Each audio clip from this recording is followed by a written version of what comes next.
MotorWeek is made possible by Rock Auto, Tire Rack, and Die Hard.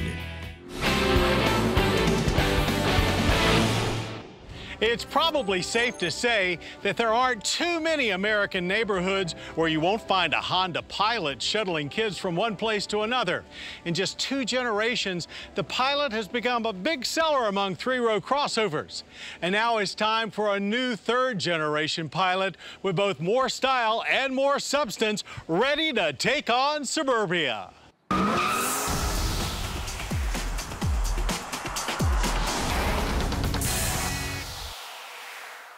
The all-new mid-size 7 or 8 passenger 2016 Honda Pilot is the brand's most ambitious crossover utility to date, ready to take its family multitasking to new levels.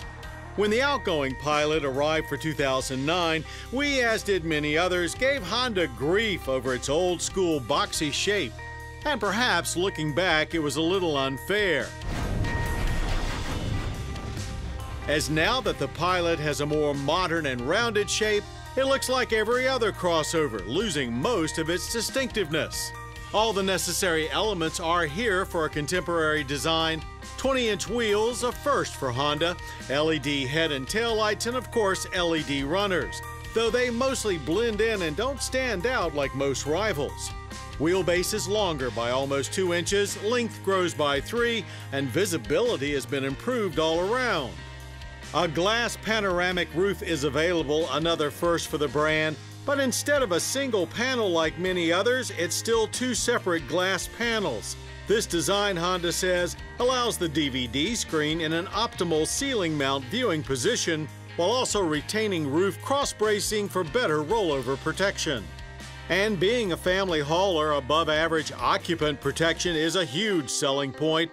So there's an all-new crash structure along with lane watch camera, automatic braking, and lane keep assist.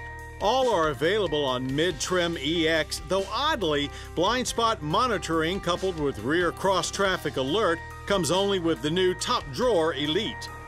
The new Pilot cruises down the road very nicely with a smooth and controlled ride despite the 20s, thanks to a stiffer chassis that enables a much better compromise between ride comfort and handling. Steering is very responsive and even has a good amount of feel. Handling is nimble and almost CR-V-like as you find yourself charging into corners a little faster than you probably should, at which time you feel a large percentage of its 2 tons begin transferring and you back off a little. That weight is about 300 pounds less than previous, and there's noticeably less roll in corners. Acoustic side glass keeps noise down, though not quite to luxury car levels. Just about every modern accoutrement you expect can be found in the new interior, though it's also the source of our biggest complaint, and that is the lack of a traditional speedometer, as there's only a digital readout for speed keeping. A multi-view backup camera is standard. Heated and ventilated front seats are available, as are heated rears, and the new Garmin-based navigation is a huge improvement. The new climate panel works well, but most controls for everything else flows through the touchscreen. Access to the 3rd row is another improvement, with 1-touch 2nd row sliding and a wider opening, and most trims have 5 USB ports.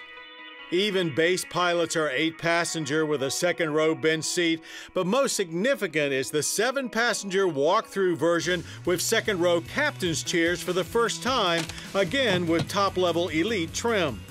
Despite being larger overall, cargo room is about the same due to the sloping roof, but there's a nice reversible cargo floor to take abuse.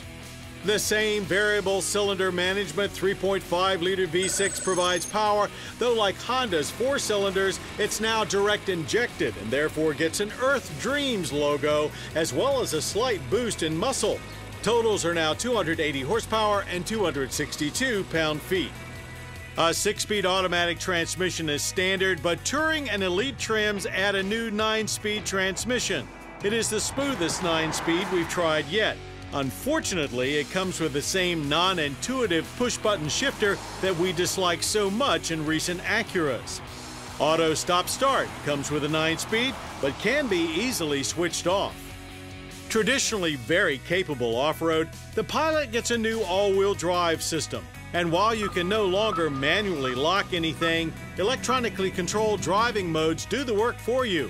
It worked well in simulated mud and bad weather demonstrations, as well as provided improved handling on dry pavement with the accurate torque vectoring approach using clutch packs to divert power rather than power-robbing selective braking. Government fuel economy ratings are not finalized, but Honda claims with the 9-speed they're best in class at 20 city, 27 highway, and 23 combined. 6-speed numbers are 19 city, 27 highway, and 22 combined. With base pricing of $30,875 and elite trim coming in at $47,300, there are certainly better bargains in the segment, but those prices aren't high enough to keep the new Pilot from becoming a huge success. As regardless of the price or the oddly structured safety options or the less distinctive looks, the much improved 2016 Honda Pilot will surely be one of the top-selling three-row crossovers in no time at all. As usual, Honda knows exactly what their customers want and finds a way to deliver it to them time and time again.